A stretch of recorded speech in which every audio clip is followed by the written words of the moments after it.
Idem si spraviť test bežkárskej rýchlosti. V sobotu som tu dosiahol rýchlosť 62 km za hodinu. Treba si uvedomiť, že tento úsek je veľmi nebezpečný. To znamená, že keď Boh dá, tak nejebnem. Keď nedá, tak s Bohom karbonové komprdely. Takže ideme na to.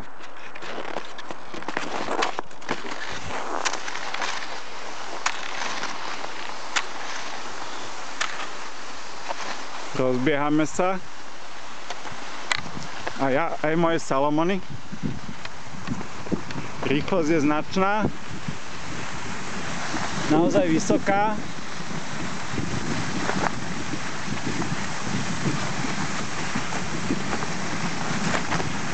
Vyzerá to fakt veľmi dobre. Rekord by mohol byť prekonaný.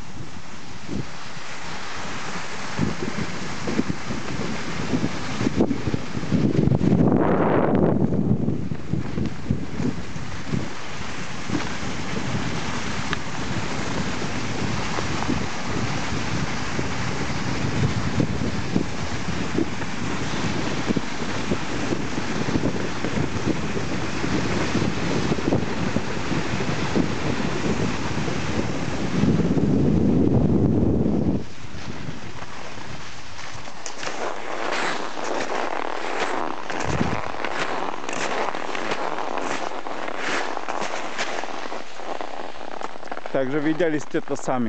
Dosiahnutá rýchlosť 82 km za hodinu. Keďže testy prevádzame v ďalekej Indii, tak čísla tu píšu odzadu. Ideme ďalej.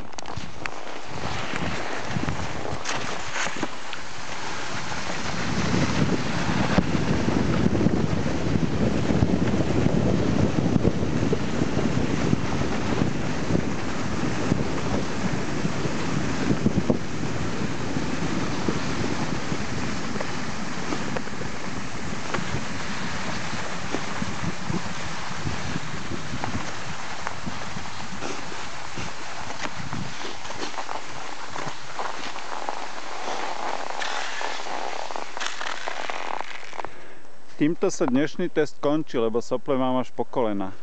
Ako ste videli, ja a moje Salomony sme najrýchlejší na svete.